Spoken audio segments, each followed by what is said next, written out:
everybody wants to be internet famous. I was definitely looking for that. You were just one click away from your life being destroyed. The United States labeled me as a terrorist for a tweet. My ex-boyfriend posted nude pictures of me online, and it nearly cost me my life. This woman threatened my child on Facebook, and I absolutely lost my mind. You don't even know me. How can you want me to die so much? I didn't post anything, and still, the internet spun my life out of control.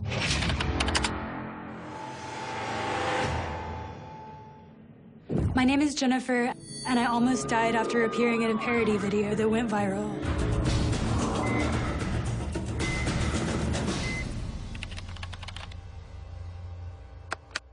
I became interested in modeling and acting when I was 16.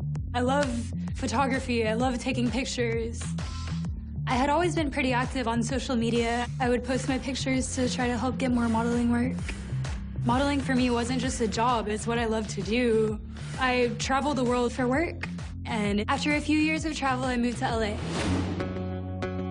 About 6 months after I moved to LA, I heard about this filmmaker that was looking for an actress for a prank video. I was excited when I found out I got the part. The shoot happened in November of 2014. I showed up on location. I met all of the actors in the video. They were all nice guys. It was supposed to be a sketch about a girl pretending to be wasted and the guys trying to take her home. I've had a little too much to drink. Let's see if anyone will help me get home. To me, it was funny. In the video, I'm pretending to be drunk. I want to step this day, okay? The bus is right here, I got you. It didn't even cross my mind that there was something wrong with this video. I was one of the first ones to share the video. I just put it on my Facebook. When the video came out, it went viral really quickly, over a period of about 3 days. It had gotten 11 million views on YouTube. Viral videos are pretty commonly tipped to us. This was one that we found through a college kind of website that was starting to make the rounds that day. The first time I saw the video, I was horrified. It's harrowing, it's dark, it's front page news, so to speak. It's everywhere, and it's kind of on us to swoop in and take a closer look. The media thought I was trying to trap the guys into trying to take me home. The way they made it look like hidden cameras and put the very foreboding music made it look like it was real. People thought that the guys acting in the video were real guys off the street. But in fact, they were all saying what they were told to say, as was I. Me and the guys thought it was gonna be some lighthearted thing. It was never supposed to portray these guys as rapists. And it just turned into this monster. I posted on my Facebook wall, I don't know what to say. I couldn't understand why the filmmakers wouldn't come forward and say that it was just supposed to be a joke. About 20 minutes after I made that post on Facebook, one of the producers texted me, "It's a good thing we got video releases from the guys, so now they can't sue us." When I read that text, my heart sank. That's when it clicked in my head that he knew all along that that's how the video would be perceived. I realized how it hurt these guys, and I felt horrible. If you wanted to maybe hang out and go back to my spot. Initially, I was angry. They, really lied to me, about what they were going to do with it and put my life in danger. They didn't ever tell me that they were going to try to make people believe it was real. All I wanted to do was make a Facebook post that said, "It's fake." But my agents insisted I keep quiet. They were trying to protect me, but it didn't help. It just made it worse. Because I didn't say anything about it, people think that obviously I must have done it on purpose. It's also very believable, which is part of the problem. It really strikes a chord. And then, of course, the first thing you want to do is tell somebody about it. So you put it on Twitter, you ping it to somebody on GChat. But 2 days later, we found out that the video was staged. One of the actors in the video, one of the men who appears in the video, wrote a Facebook post refuting the authenticity of the whole thing. The video that has men in it that's going around the web was all staged, and all of the people in it were acting. I gave them verbal consent on camera, but thought it was supposed to be a funny skit. My life. Finally, people understood that the video had been staged. This video of the drunk girl is just sort of a lie. They wanted notoriety, they wanted views, they didn't care anything about a social experience. Isn't that we complain about the impact of social media and people being online just to be famous, just to get seen? I was relieved that the truth had finally come out. I thought it was over. But the backlash was immediate. People were pissed off that they had been duped. They were looking for someone to blame. They wanted a scapegoat, and my face was on it. The news finally broke that the video was a hoax. We were going viral all over again, but this time people were pissed off that they had been duped. They were looking for someone to blame. They wanted a scapegoat. I went from being an unknown actress to a worldwide supervillain overnight. No one knew who the filmmakers were. They thought I was responsible. Everyone just assumed I was some aspiring actress in Hollywood that was behind everything. Actually, I was just a hired actress doing my job. My social media blew up. People were messaging me, people saying that they hope I die, bitch, whore. They used every name in the book. People were leaving horrible comments on YouTube. Making innocent men look like rapists just to get a viral video is seriously wrong. Thank you for attempting to make honest men look like shit for the sake of comedy. You're an asshole and you deserve whatever happens to you. How dare you? You should get raped for what you did. All the evil things that people would say to me when they don't even know me. Who do they think they are to hide behind their keyboards and tell me that I deserve to be raped?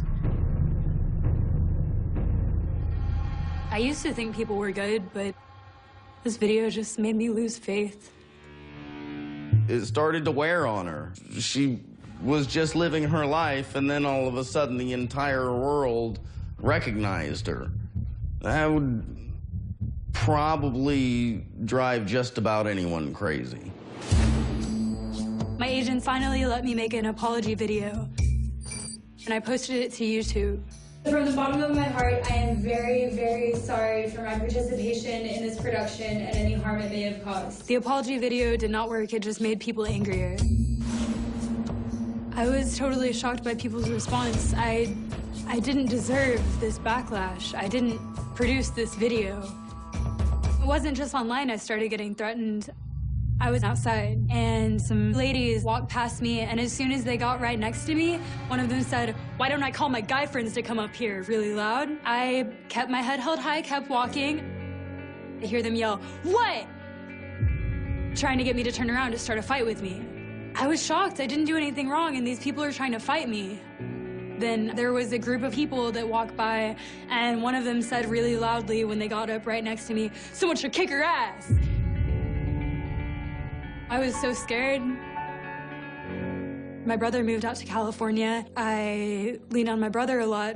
When I got to LA, there would be times that people would be taking a picture of us. I didn't know any way to make it stop. I didn't know a way to help her with it other than just be there, and if anyone came, you were gonna get knocked out. The verbal abuse, the threats, all the stress of what was happening to me, I started smoking. I was having a cigarette outside one day and I felt a pain in my chest. I thought I was having a heart attack. In the hospital, I had to have chest tubes, lung surgery. It's called a spontaneous pneumothorax. After the lung surgery, I got pneumonia in that same lung. I can't explain the pain. Every breath that I took was the most painful moment of my life. All because of a video. People who are victims of cyber harassment report feelings of anxiety, depression, or diagnosed with PTSD or post-traumatic stress disorder. Stress can also lead to heart failure and to heart attacks. So a pile-on effect of harassment leads to all sorts of negative psychological, emotional, and physical effects. I spent Thanksgiving in the hospital. It was overwhelming. I had no idea that this random job that I did could do so much damage. When I got out of the hospital, I was afraid to go outside. I stayed in my house for a long time. I was just sleeping a lot. I was terrified of people recognizing me. I struggled to find acting work. I would go into castings and get dirty looks from people like I'm this evil person.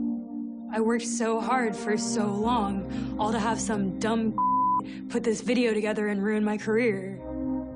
The only way for me to regain my sanity and get my life back was to move back to Texas.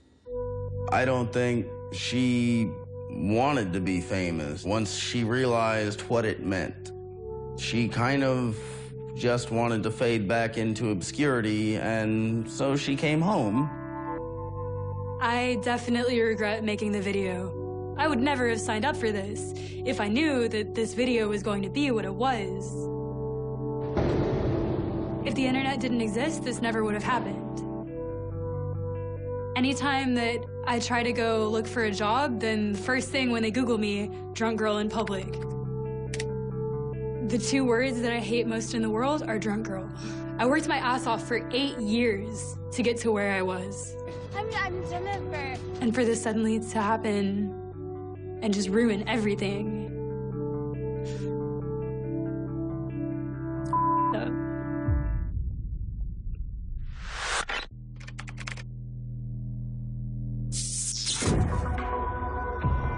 It was scary to think that these strangers were gonna come and take my typewriter from my lap and smash it over my head.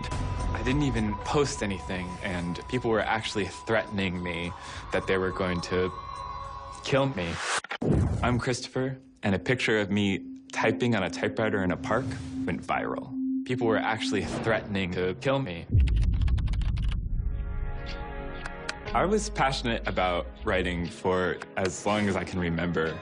Back in 3rd grade, there was a career day, like dress like the career you want to be, and I dressed up like an author.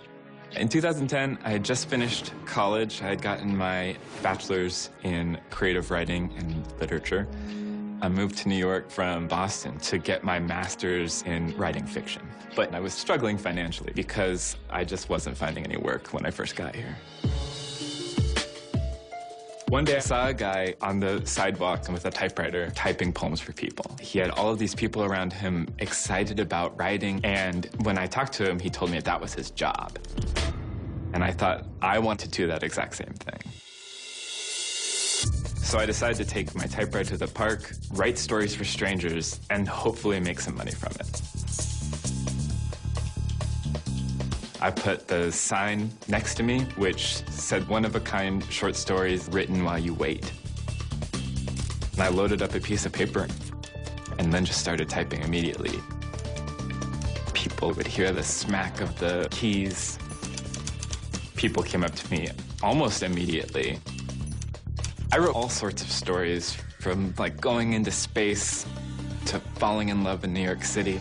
And not only was I making people happy, I was actually walking away with some money from it. I was typing in the park for about a month, and then the internet decided to get involved.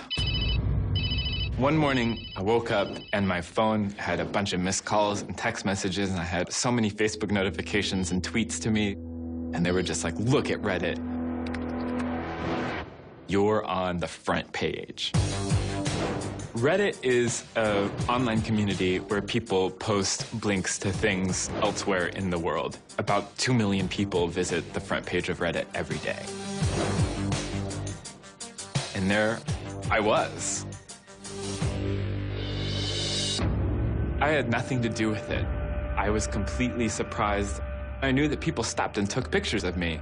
I just didn't realize the full extent of what that could mean. They could put it anywhere. Just by virtue of being in public does not cede all of your privacy rights. Because privacy protections in the United States are not as comprehensive as they should be, there are these gaps and loopholes. By putting yourself out there, you assume the risk that some people could take photos of you.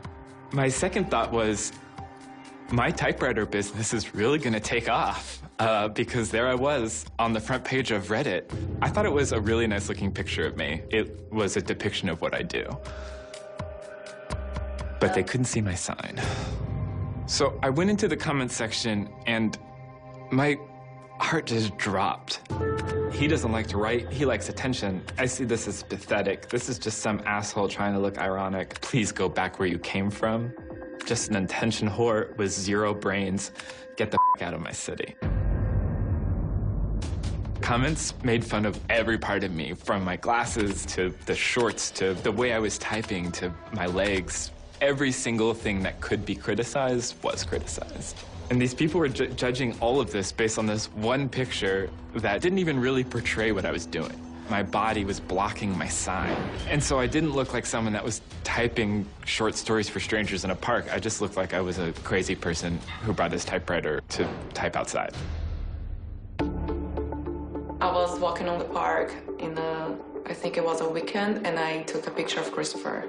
I posted online just because I liked the picture, and I thought what he was doing was pretty cool. I felt really bad after reading all the comments. It was so hard to read these things about yourself because you go through life and you think that you have an idea of how you might appear to somebody else. It just paralyzed me. Reddit is a social community defined by anonymity. People use screen names, which further lower barriers to social interaction. So Reddit has become a haven for harassing conduct. Reddit posts don't last for that long. The front page gets updated all the time. So as soon as it left the front page and the comments died down, I thought, great, that chapter of my life is over. But it wasn't anywhere close to being done. I thought, great, that chapter of my life is over. But a few days later, I logged back onto Reddit and the picture was back up on the front page again. Another Reddit user took the photo and turned it into a meme with a caption that said, "You're not a real hipster until you take your typewriter to the park." The meme was shared and tweeted and Facebooked and pinned and just thrown online thousands and thousands of times, all within hours. I was so surprised and just disappointed. It was almost like a resignation, like, well, I will never have control of my life again. And then the comments on the meme got worse. They were more violent. They actually wanted to hurt me for what I was doing. When I see him, I'm going to smash the typewriter over his head. I have never wanted to fistfight somebody so badly in my entire life. I bet 90% of his high school did too. It's because of these guys that bullying is so hard to stop. That last comment it ends up sort of haunting me. I've just been bullied my whole life, and that comment and comments like it just brought back these memories of being scared to go to school and being scared to go home from school. It was like an echo of the times that people told me that they were going to pull a knife on me in high school, of actually having to change my routes home from school because people would follow me and try to attack me. It's just a horrifying thought, and I felt like the way that I am causes people to hate me. Reading all of these comments made my heart hurt.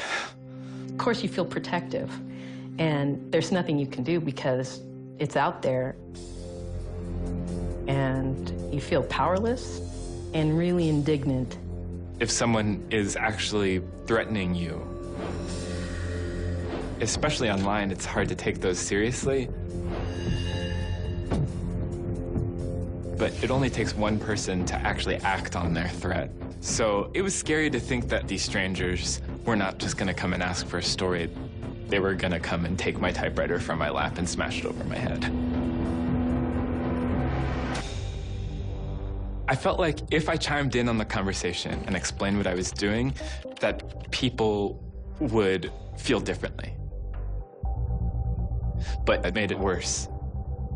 I thought that once everything was more clear what he was doing, people would stop saying mean things, but that wasn't the case. Because of my post, people could Google my username and just find everything about me online. They found my Twitter and my LinkedIn. They started emailing me. They tweeted at me. They got in contact to just tell me that they did not like me, and they just tore apart every facet of my life. I was so worried that I decided to lay low for a little bit. I took a break from doing this thing that I loved for maybe a month. His demeanor changed after he started getting threats. He kind of closed off into the little room in the apartment that I had. It really kind of slowed him down and made him pause for a second.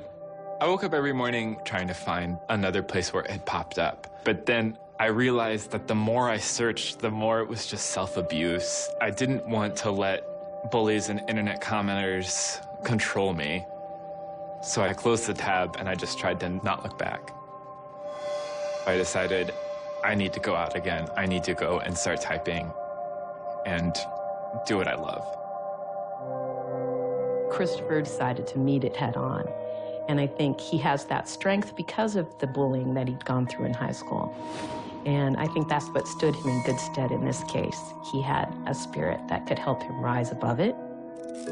I was lucky. No one came up to me and tried to hurt me. No one tried to smash my typewriter over my head. People just stopped by and got stories and smiled, and it was just like it had always been.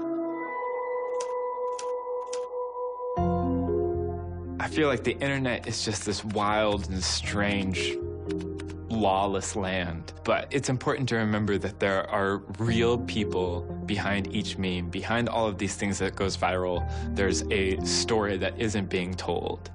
I didn't take this picture, I didn't post it, and still the internet spun my life out of control.